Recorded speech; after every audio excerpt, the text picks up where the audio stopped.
Mamdani, Tucker Carlson, and what do they have in common? I'm Zohran Mamdani, and here we go. First of all, we're going to give this some background. They're not the first ones to do this, and we all know anti-Semitism is one step up the ladder in order to gain more power. So let's take a look. Pharaoh, as we know, accused the Hebrews of becoming far too strong and in the end drowns all those baby boys. And what was the real objective? The objective was consolidating power in Egypt. There were many other minority groups there as well. As we know, in antiquity, solidifying power. Again, Persian Empire, Purim, Achashverosh. He was the emperor, but he was an idiot. In other words, no harmful intention towards the Jews. But his advisor, Haman, had the most hatred, the great hatred for the Jews. He was willing to buy his way into killing the Jews and, in the end, not only influence Achashverosh, but who knows, maybe even overthrow him with all of his sons standing behind him. We have the Maccabees. As we remember, the Greeks, Antiochus, right? The fourth. He was what we know historically as the liberals' anti-Semite. He wanted to forcibly assimilate the Jews. Now, why do this? Why do they have to be like all the Greeks? Very simple. He was fighting the Romans and he needed to unify the empire, so we can't have anybody who's different. And therefore, anti-Semitism forced the Jews to become Greeks.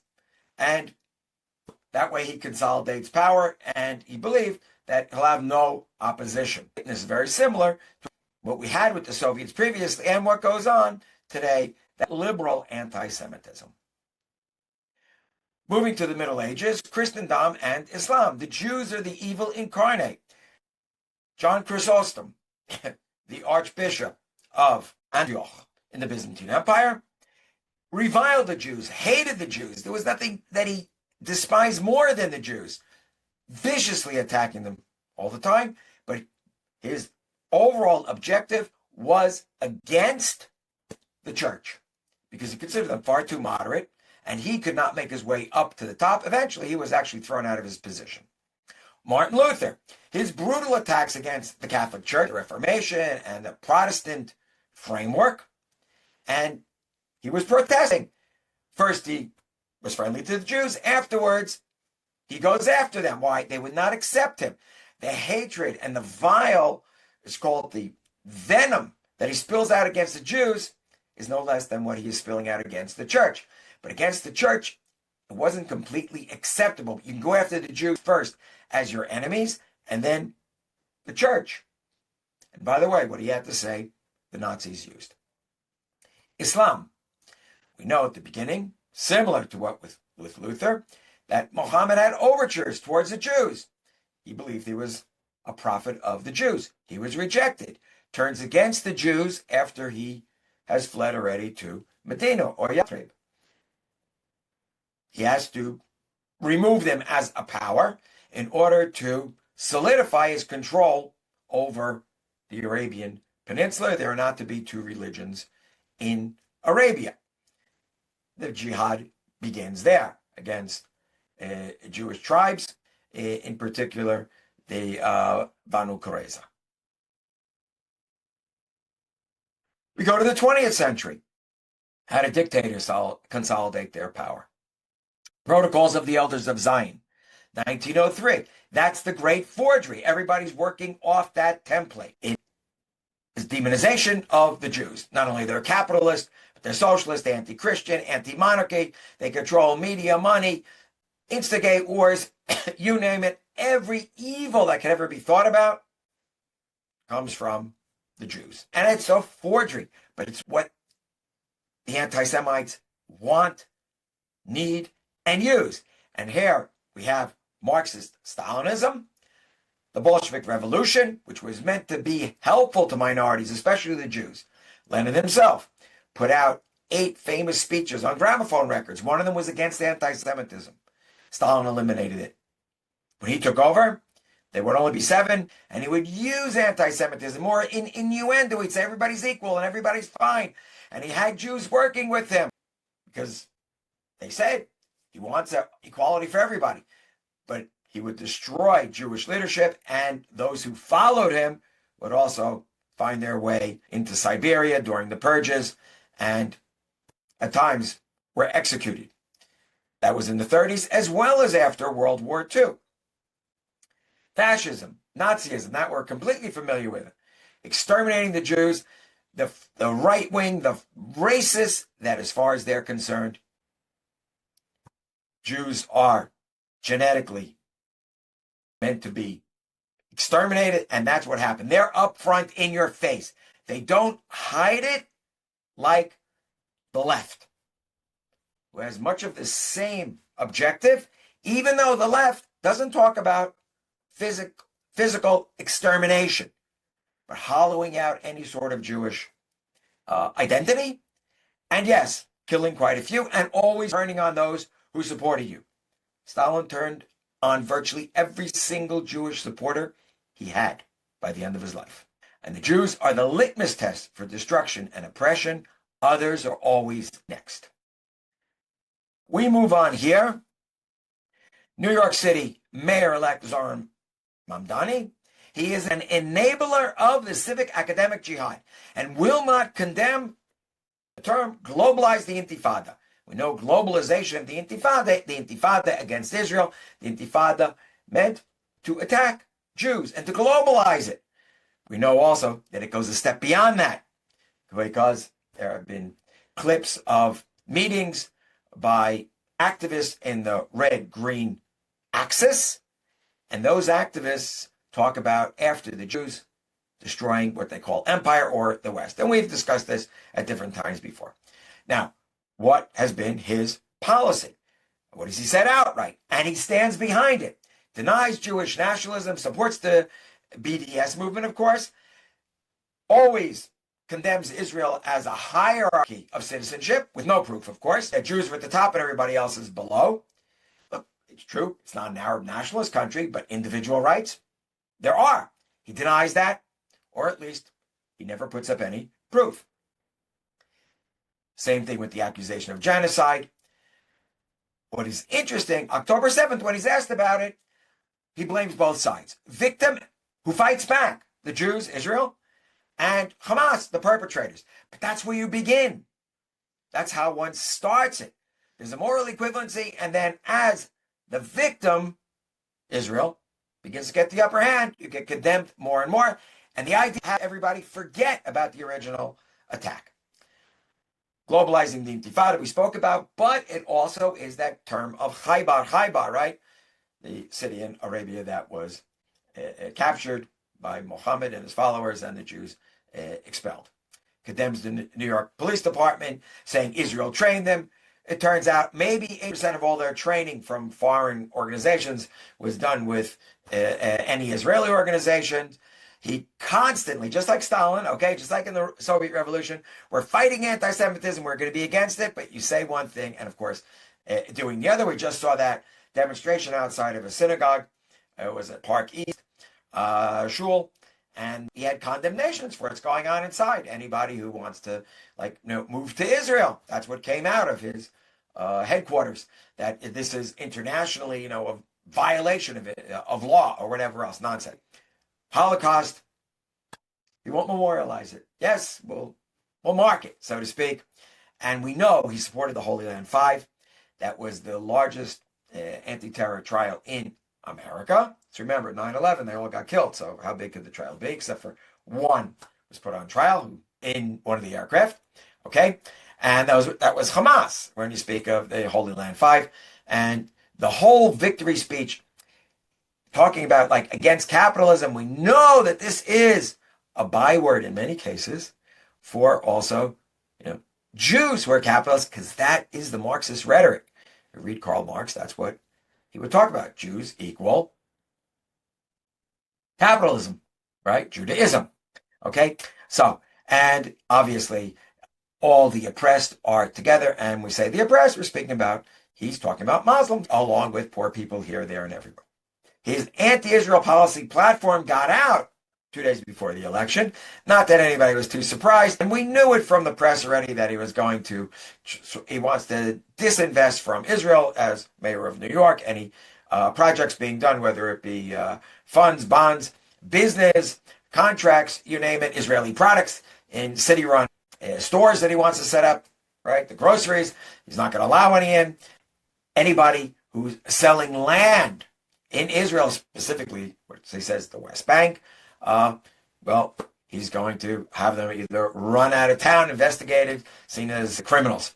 And there are issues, right? We know nonprofits that either support the IDF or support certain organizations that he would disagree with. He wants to get rid of them. And the whole divestment and that issue with the universities that was in the news quite a bit today, right before I got on, we got on this Zoom, right? That he wants to weaken them as much as possible. Those who he knows, okay, have connections with Israel, and anything that's economic and connected, as we know, or security, such as with the police department, he wants to end. So it's all anti-Israel, and it's what's said to be only anti-Israel, but we saw it happen outside the synagogue, right? And the next step is not just that people are making aliyah, and they use the excuse that they could be going to, quote, the West Bank, whatever else, but it will spill over going to Israel at all, because we know what the red-green axis is about. So it's incremental. It's the same exact thing that happened with the Bolsheviks. Okay, Mamdani himself. He's a 12er Muslim Shiite, meaning supporter of the Iranian regime. Anybody who's a Shiite, right, and identifies with Iran, which apparently he does, because he never condemns them for anything with all the horrible things they've done, are very, very much not only against Israel, but against Jews. All you have to do is read Khomeini, his book on the Islamic State. And it's in the first few pages. The Jews are up front in his whole work there about how to run an Islamic State. The Jews are first as enemies. Okay? Everybody else is impure, Christians, others. And of course, Israel needs to be destroyed. Jews evil, repressed. Doesn't quite say to exterminate the Jews, as we know, once again, coming from the left. And someone like Khomeini, he's the one who decides everything. He's your jury, he's the theologian, he's the prosecutor, he makes the decision, he's the judge. And we speak about the issues from the red side of the unity, Palestinianism, Hezbollah's 1985 open letter, which talks about unity of all the oppressed, the Palestinian National Charter, 1968, anti-Israel, saying that Israel is colonialist and racist and fascist and oppressive, on and on and on, right? That's against, quote, the world, if you want, those who are oppressing the capitalist regimes, the democracies, and of course the Hamas political document, which is set up once again in 2017 to try to overcome the Hamas covenant, because the covenant was blatantly anti-Semitic, and the PR people told them, well, just be anti-Zionist. But when you read it carefully, and the whole discussion about destroying the state of Israel, it's all incremental. And they try to separate the Jews from Jewish nationalism or connection to the land of Israel, which, as we know, shows up in Jewish text, Old Testament, Hebrew scriptures, as well as in the Quran. His public policy, he emphasizes socialism, progressivism, and all that good stuff. His icon, Eugene Debs, who was a socialist, but really much more of a communist, Labor Party leader.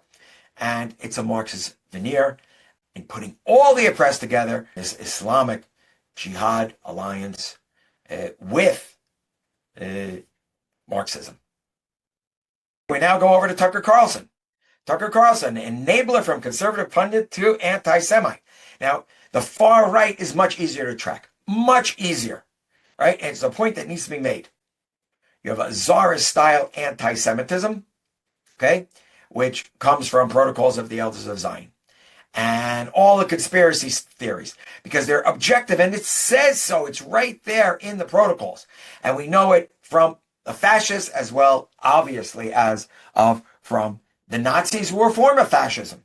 They're totally against democracy. The litmus test, the first ones you have to go after are the Jews, because Jews thrive in meritocracies, democracies, free and open societies.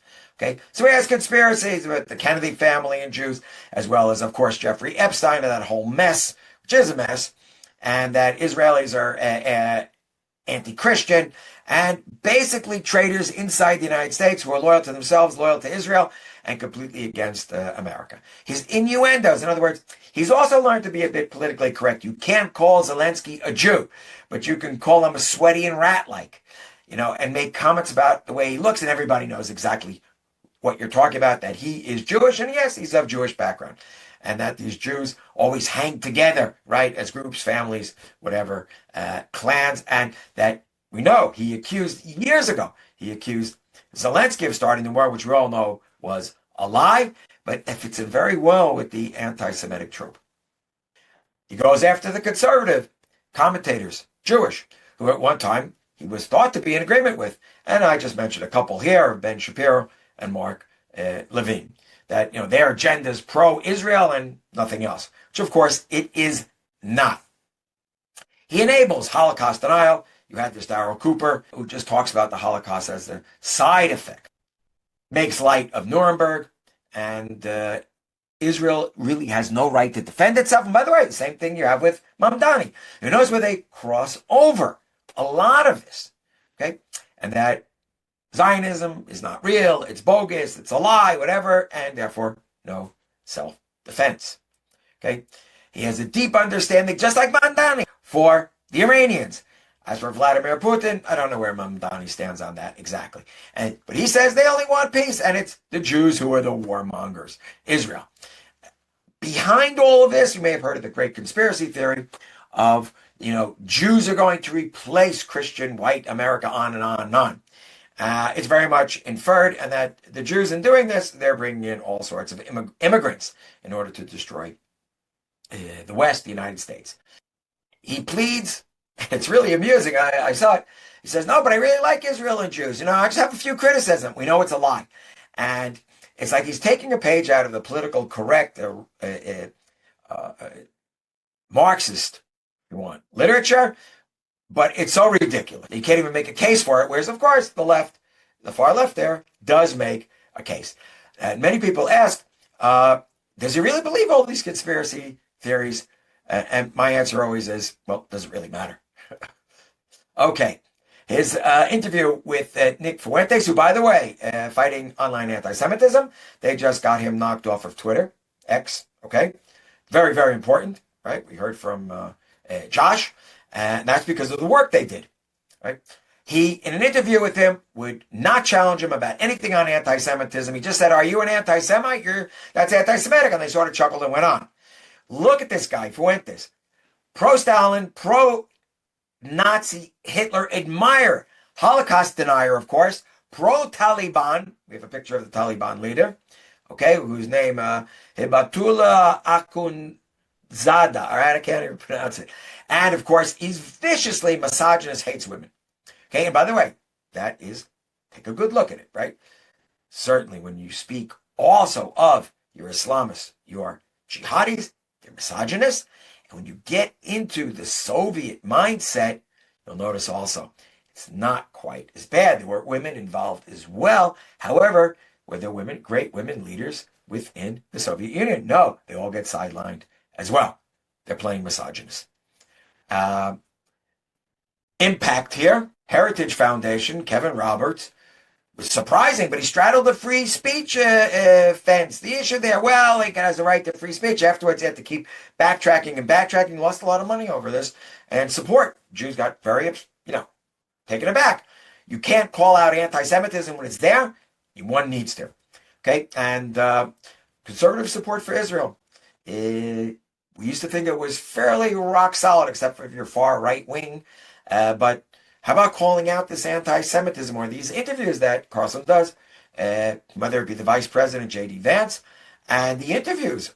Just a couple days ago, Trump didn't condemn the fact that he even did these interviews, which starts lighting up, like red lights here and there.